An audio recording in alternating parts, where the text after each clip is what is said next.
야고보서 1장 2절에서 12절을 중심으로 시험을 이기는 길에 대해서 말씀을 드리겠습니다. 먼저 시험을 이해하고 그래야 이제 이기는 방법이 나오겠죠. 그래서 시험은 뭐냐 살펴보니까 성경에 이렇게 돼 있어요. 시험을 만나거든 이렇게 돼 있는데 이거는 주의에 빠져든다, 주의에 넘어지다 그런 말에서 시작된 말이에요. 시험이라는 것이. 근데 그거 어떻게 발전했냐면 예고 없이 닥쳐온다. 그런 식으로 의미가 발전했습니다.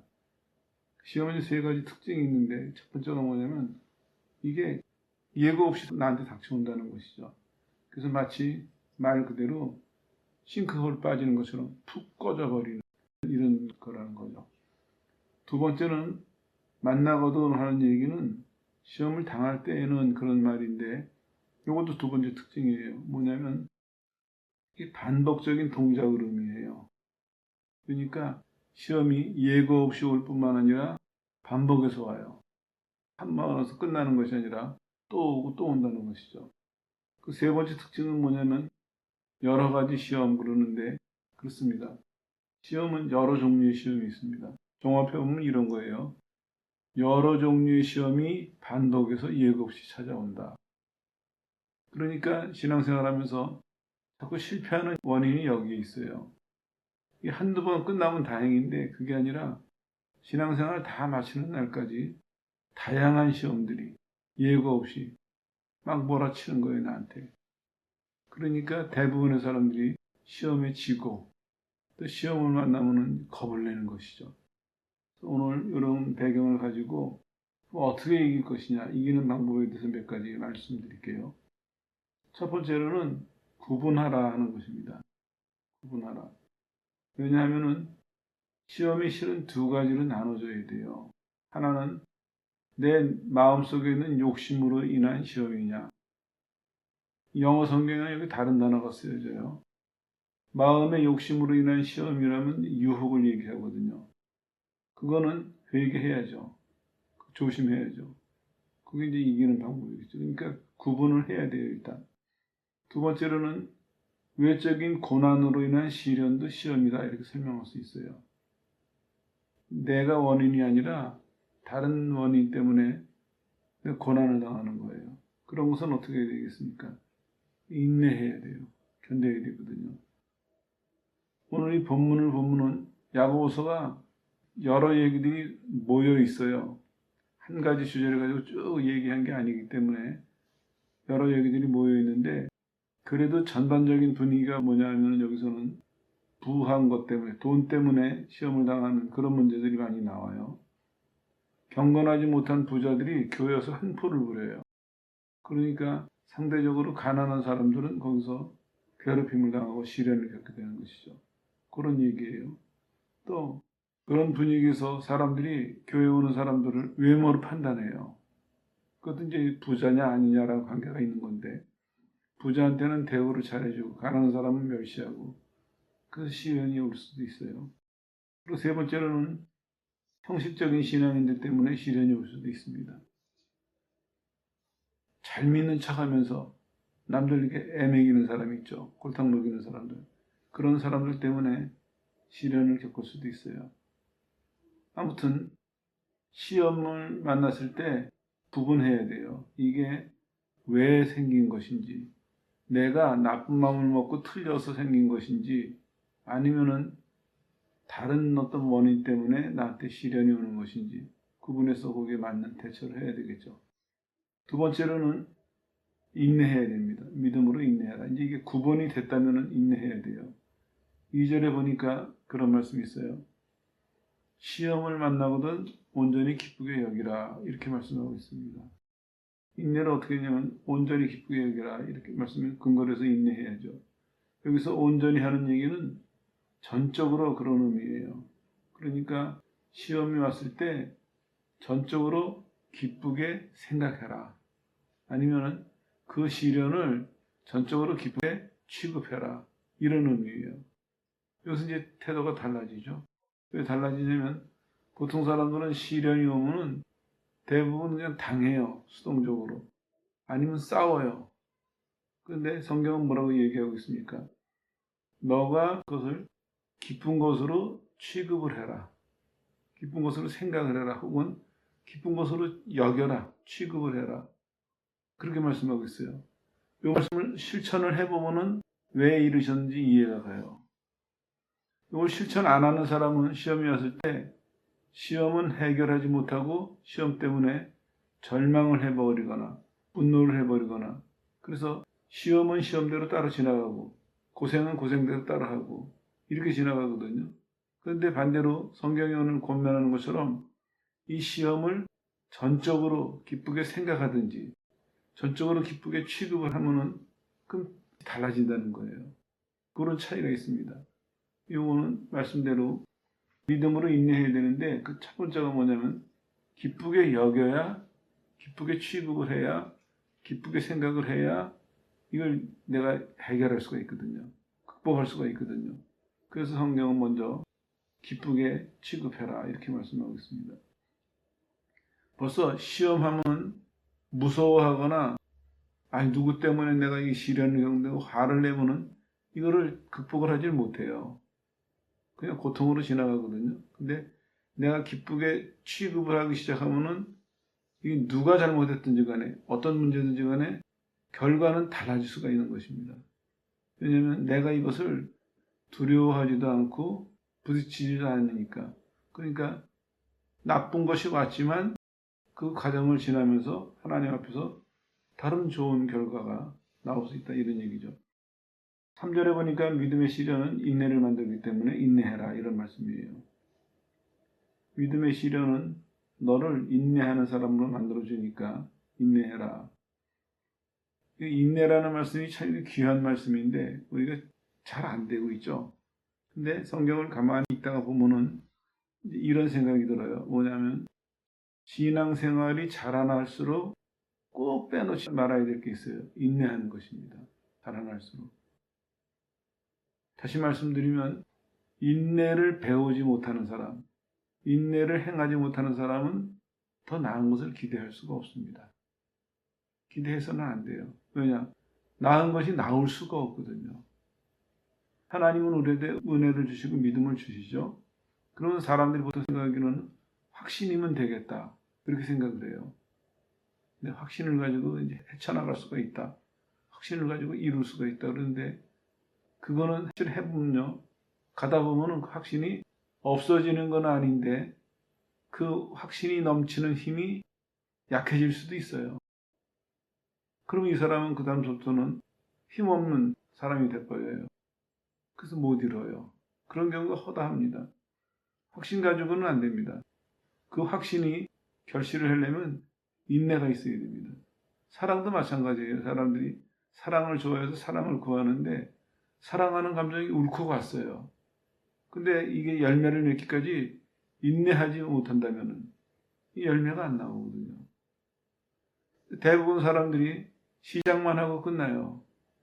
충성도 해보고 사랑도 해보고 순종도 해보고 안 해보진 않았어요.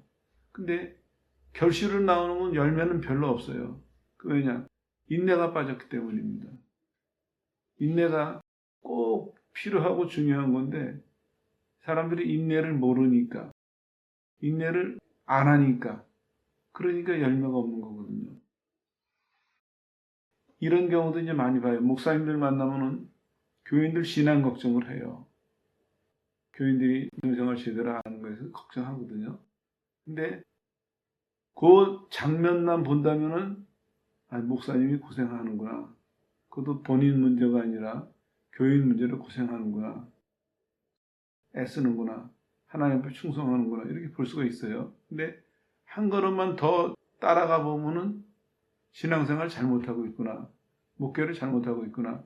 이런 판단이 나와야 돼요. 왜냐하면 본인은 그 순간만 생각하는 거예요. 나는 교인들의 신앙이 좋아지기 위해서 걱정하고 기도하고 근심하고 관심을 가지고 노력하고 그것만 생각하거든요.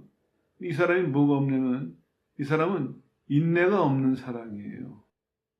인내가 없는 충성이에요. 그래서 이 사람이 열매를 못 맺는 거예요. 답을 알려드릴까요? 예수님을 생각해 보세요. 예수님은 사랑하셨어요. 어떻게 하셨습니까? 죄인을 구원하기 위해서 죽으셨어요. 그 죽으시는 시간도 계속 기다리셨어요. 저 죄인이 깨닫고 회개할 때까지. 그리고 끝까지 실망하시지 않고 내가 죽음으로 인해서 저 죄인이 구원받는다는 그 확실한 믿음을 가지시고 끝까지 인내하시면서 그 죽음의 과정을 그대로 서두르시지도 않고 피하시지도 않고 줄이시지도 않고 그대로 고통을 그대로 시간을 그대로 다 받아들이셨어요. 인내하면서. 그 인내의 결실이 어떻게 됐습니까? 우리의 구원으로 갔거든요. 그럼 우리도 인내한다면은 다른 사람에 대해서 그냥 순간 울컥하는 감정으로 저선 저러면 안 되는데 눈물 한 번 흘리기도 하고 거기서 자랑하고 만족할 것이 아니라 예수님이 죄인을 위해서 죽으셨다면 우리는 다른 사람이 변화되기 위해서 다른 사람들이 나아지기 위해서 그만큼 나한테 주어진 시간만큼 나한테 주어진 힘만큼 다 바쳐서 노력해야 되거든요. 근데 이게 빠진 거예요. 이게 다시 말씀드리면 인내가 없는 거예요. 그러니까 순간적인 충동, 순간적인 결단 이것만 가지고 있는 거예요. 그런데 어떤 부작용이 생기느냐? 매일 나만 의로워요. 매일 나만 재밌는 사람 같아요. 저 사람들은 안 변하니까. 근데 그건 아니에요. 내가 정말 하나님 앞에서 올바른 목표를 향해서 바르게 간다면은 그러면 내가 반드시 인내해야 돼요. 왜냐? 보세요. 이 사람이 하나님이 저 교인들이 변하기를 원하신다 하는 것을 받아들였어요. 거기에 헌신을 했어요. 그러면은 어떠한 어려움과 시련이 있어도 그게 아무리 오래 걸려도 이 사람의 목표는 그거니까 끝까지 따라가는 거거든요. 근데 중간에 하다가 망하는 건 결국에 뭐냐면 이 사람이 목표를 제대로 모르는 거예요. 제대로. 그냥 순간적으로 그럼 좋겠다. 그래야지 예수님 제자들처럼 가신다니까 우리도 따라가죠. 순간적으로 그런 거예요. 그 차이예요. 개인의 성장도 그렇고 하나님 나라를 위한 열매도 그렇고 인내를 모르거나 인내를 행하지 않는 사람은 그 결과를 기대해서는 안 됩니다. 그 성경은 말씀하고 있습니다. 믿음의 시련이 인내를 만들어내니까 시련을 만났을 때 인내해라는 것입니다. 그 인내를 어떻게 하느냐 설명드렸죠. 이건 자주. 이거는 두 가지 말이 합해진 말이에요. 하나는 뭐뭐 아래에 있다 하는 얘기고 다른 하나는 어떤 상황 아래 이런 얘기예요. 그러니까 합쳐보면 어떤 상황 아래 머물다 하는 얘기거든요. 뭐뭐 아래 머물다 하는 얘기가. 그러니까 합쳐보면 어떤 상황이 벌어질 때 어떤 사건이 생겼을 때 그 밑에서 끝까지 머물러 있는 거예요. 이렇게 설명을 드린 적 있죠. 바다 위에 이렇게 바람이 불어서 물결이 쳐요. 그럴 때 그 물 위에 떠 있는 배들은 다 흔들리죠. 그러나 아무리 물결이 쳐도 그 물 밑에 깊이 들어가 있는 데는 누가 있다면 안 흔들릴 거예요. 그런 의미예요. 뭐뭐 아래 머물러라. 내가 오늘 어떤 목표를 향해서 나가는데 아니면 주제에 따라서 오늘 내가 시련을 만났는데 시험을 만났는데 내가 피하지 않고 그 시련 밑에 시험 밑에 그대로 머물러 있으면 이 열매를 맺는다는 거예요. 결국에 인내해야죠. 당해야죠. 견뎌야죠. 견딜 만큼 그 시간만큼 힘이 들어가야 될 만큼 견뎌야 됩니다. 그래야만 열매가 있습니다. 그래서 인내한다 하는 얘기는 어떠한 상황에도 흔들림 없이 확고부동한 태도로 그 밑에 머무르고 있다. 그 밑에 머물린다는 표현을 일부러 쓰는 이유가 말 자체가 그런 말이지만 그게 나를 눌러도 견딘다는 거예요. 견뎌야 됩니다. 이 견뎌야 결과가 나옵니다. 이걸 견디지 않고 다른 방법을 생각하면 결과를 얻을 수가 없습니다. 그리고 4절에 이렇게 이어져요. 인내를 온전히 이루어라. 이것도 이제 좀 더 설명을 드려야 되겠죠. 온전히 이루어라 하는 얘기가 온전히 하는 얘기는 목적한 곳에 끝까지 도달할 때까지입니다. 이런 의미예요. 이루라 하는 얘기는 힘쓰라는 얘기예요. 합쳐보면 이런 얘기입니다. 너가 목표로 한 것, 목적한 곳에 도달할 때까지 힘을 내라. 온 힘을 다해서 거기에 도달할 때까지 움직이지 말고 견뎌라. 이런 의미가 되겠습니다. 그렇게 될 때 이제 어떤 결과가 오느냐. 인격의 온전한 성숙이 온다. 그런 얘기입니다. 그러면 여기서 한 가지 우리가 돌아볼 것이 있어요. 뭐냐? 성숙, 성장 이런 얘기가 교회에서 많이 나오는데 그거는 지식의 양하고 관계 있지 않습니다. 경험의 양하고 관계 있지 않습니다. 하나님이 주신 목표를 향해서 거기 도달할 때까지 끝까지 확고부동하게 견딘 사람, 그런 사람에게서 나오는 것이 바로 성숙이라는 열매죠. 우리가 자꾸 오해를 하는 것이 성숙, 성장을 세상식으로 이해해가지고 많이 가지고 있고 잘하면 능숙한 사람을 성숙이라고 생각하는데 그건 아닙니다. 하나님 원하시는 것은 인격의 성숙을 얘기하고 있습니다. 그래서 인격의 성숙은 어떻게 하냐? 예수님처럼 하나님께서 목적하신 바를 끝까지 따라가는 것. 어떤 시련이 와도 나한테 약한 문제가 생겨서 힘들어도 끝까지 따라가시고 또 외부에서 어떤 문제가 생겨서 고통을 줘도 끝까지 따라가시고 예수님 그렇게 하셨거든요. 그렇게 끝까지 가셔가지고 결국에는 하나님 앞에 인정하심을 받는 거죠. 그런 얘기입니다. 그리고 이제 한 가지 여기서 우리에게 하나님의 축복을 전하는데 뭐냐면은 구분하고 인내하는 가운데 하나님이 축복을 하나 주세요. 뭐냐? 5절에 보니까 지혜를 구하라. 이것도 시험을 이기는 세 가지 방법 중에 하나입니다. 지혜를 구하면 됩니다. 하나님은 우리가 시련이 왔을 때, 시험이 왔을 때 고생하면서 견뎌라 이렇게 하시지 않습니다. 그거를 견딜 수 있고 극복할 수 있는 도움을 주세요. 그게 뭐냐? 하나님의 지혜를 구하라 하는 얘기입니다. 그러면서 이렇게 덧붙이고 있어요. 하나님은 어떤 분으로 소개하냐면 하나님은 꾸짖지 않으신다. 우리 구할 때, 지혜를 구할 때 아니 넌 여태까지 그것도 몰랐냐? 넌 여태까지 그것도 준비 안 했냐? 그게 꾸짖지 않으신다는 거예요. 오히려 후회 주시는 분이다. 번역해보면 이런 얘기예요. 너그럽게 무조건 기꺼이 주시는 분이다. 하나님. 오히려 우리가 하나님께 지혜를 구할 때 하나님은 꾸짖으시지 않고 기쁘게 여기신다는 것입니다. 그러니까 안 구할 이유가 없죠. 안 그래도 우리가 시련이 오면은 하나님 앞에 극복할 수 있는 지혜를 구해야 되는데 그런 형편에 있는 우리에게 하나님 뭐라고 하시냐면 너희가 나한테 지혜를 구하는 것은 나는 기뻐한다. 좋아한다. 그리고 너희가 구하는 것은 내가 기꺼이 응답한다. 이러시는 분이라는 거예요. 거기 구하면 주시리라 하는 말이 나오는데 이것은 수동태예요. 왜 이걸 설명드리냐면은 하나님이 주시는데 수동태로 표현한 이유가 은밀하게 주신다는 거예요. 은밀하게. 그러니까 우리가 지혜를 구할 때 하나님은 우리 뒤에서 아무도 모르게 좀 이제 과장해서 번역을 하면은 구하는 사람만 알 수 있도록 구하는 사람만 가질 수 있도록 은밀하게 도와주세요. 이게 이제 하나님이 주시는 방법이죠. 이거 나왔으니까 설명을 드리고 넘어가야겠네요. 하나님은 이렇게 우리가 지혜를 구할 때 은밀하게 주시거든요.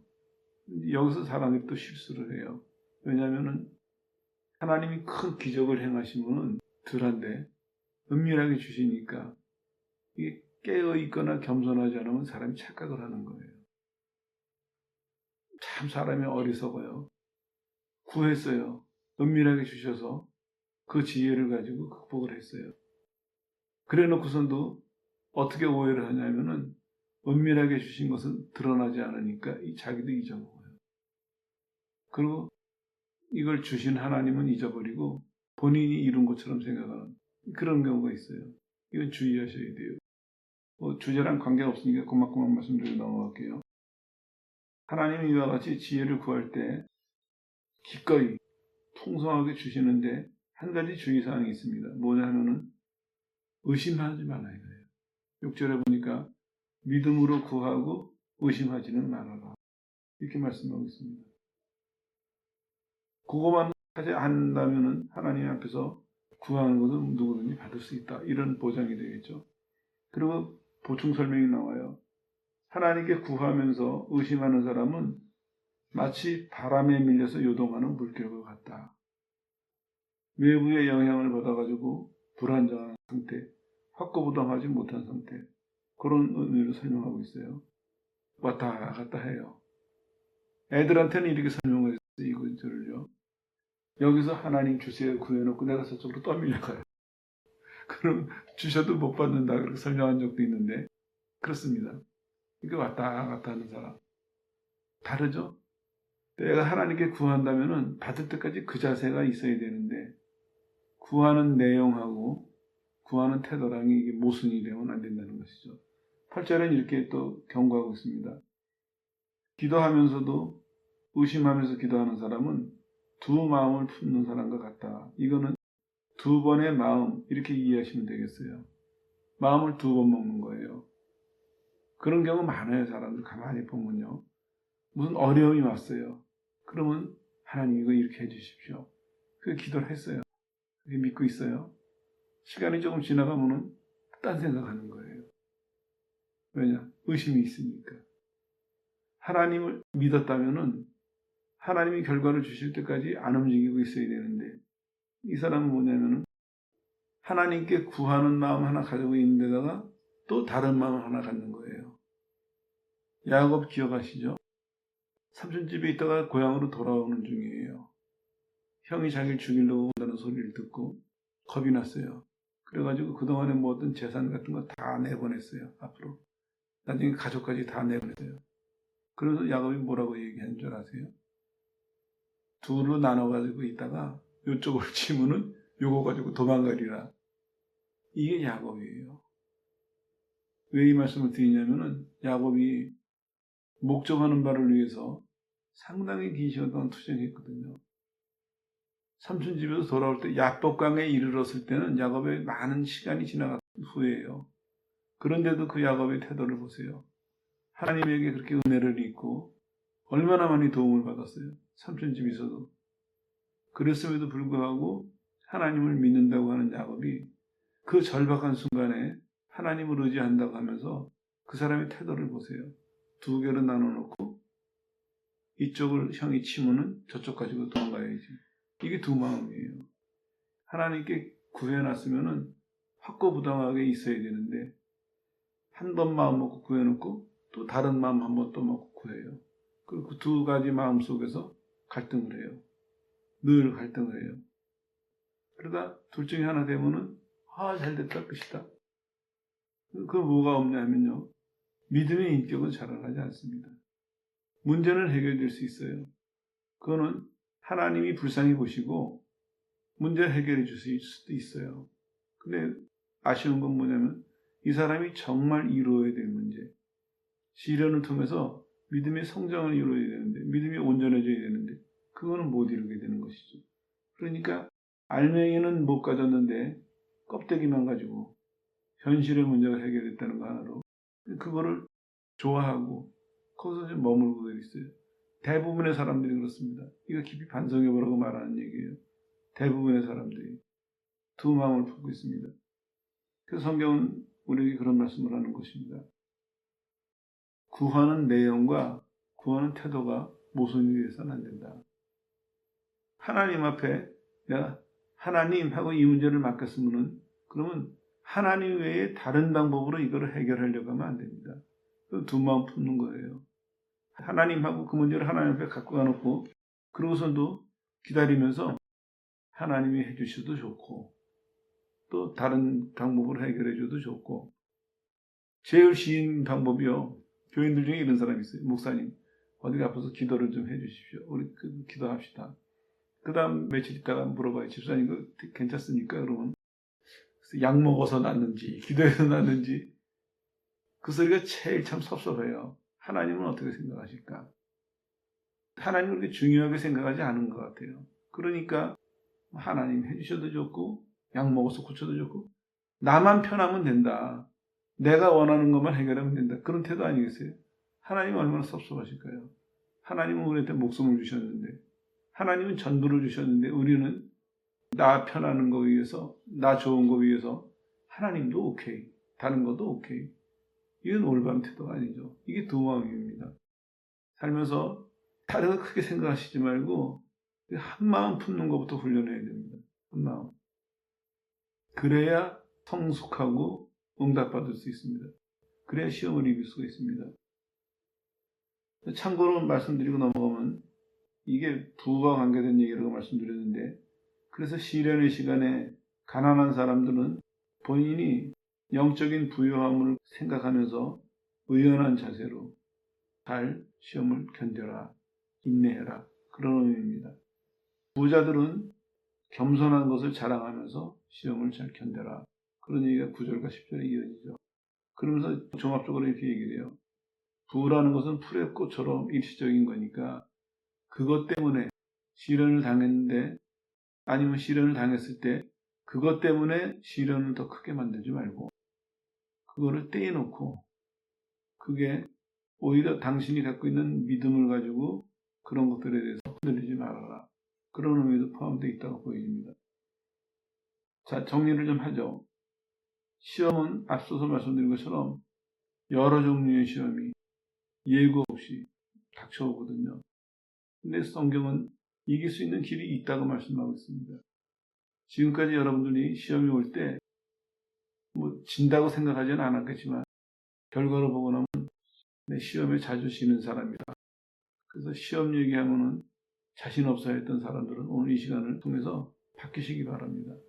성경은 어떤 종류의 시험이든지, 예고 없는 시험이라도, 또 계속 몰려오는 시험이라도 이길 수 있다고 성경은 말씀하고 있습니다. 앞으로 신앙생활하는 자세가 시험 한번 이기고 아휴 하고 그냥 무장해제하시지 말고, 시험을 한번 이길 때마다 주님 나라 들어갈 때까지 시험을 이기는데 더 철저하게 무장하는, 철저하게 단련되는 그런 성도들이 되어야 됩니다. 각 사람이 이 다양한 시험을, 아무 때나 닥치는 시험을 각 사람이 잘 이겨야, 그래야 하나님의 영광을 받으시고 다른 사람들에게도 도움을 줄 거 아니겠습니까? 우리 중에 어떤 사람이 시험을 만났는데 의연하게 잘 이겨요. 인내하면서. 그랬을 때 다른 사람들에게 주는 영향력은 엄청난 것입니다.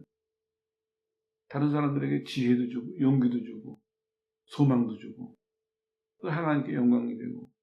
근데 우리가 대부분이 시련이 오면은 주저앉아 버려요. 그러면은 그것도 또 영향력을 줘요. 나쁜 영향력을. 다른 사람에게 미리 포기하게 만들거나 두렵게 만들거나. 그래서 어렵지 않을 때는, 시련이 없을 때는 막 기뻐하고 잘 믿는 사람처럼 힘이 있는 믿는 신자 같았는데, 시련만 오면은 금방 힘이 쪽 빠져요. 그런 사람이 우리 주변에 흔하다면은 다른 사람들이 어떻게 생각하겠습니까? 신앙생활에 대해서 겁을 낼 거 아니겠어요? 그러면 본인 손해, 교회 손해, 하나님 앞에 죄송한 일이고 다 손해보는 일이거든요. 꼭 기억하십시오.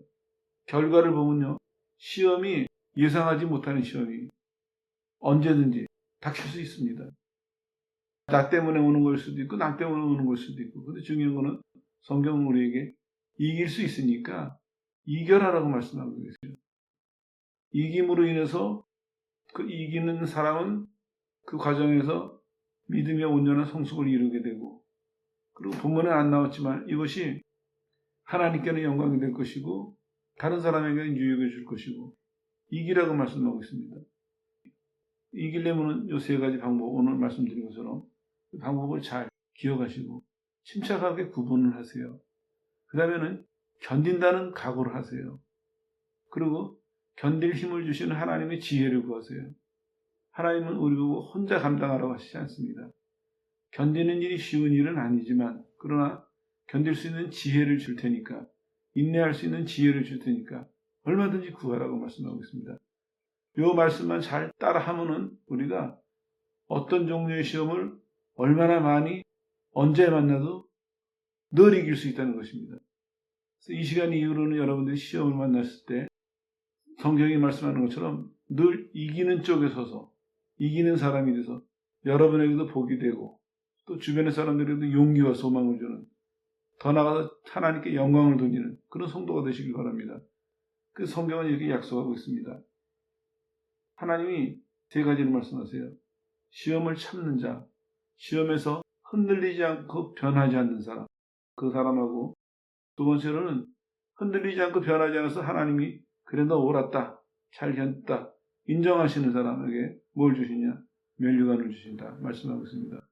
오늘 여러분들이 시험에 대해서 새로운 이해와 새로운 자세로 임하셔서 앞으로 시험을 이기려고 하나님 말씀대로 이 세 방법을 따라갈 때 하나님은 그걸 보고 계실 거예요. 흔들리지 않는가. 두 번째로는 잘했다 인정하실 거고, 세 번째로는 준비하신 면류관을 주실 것입니다.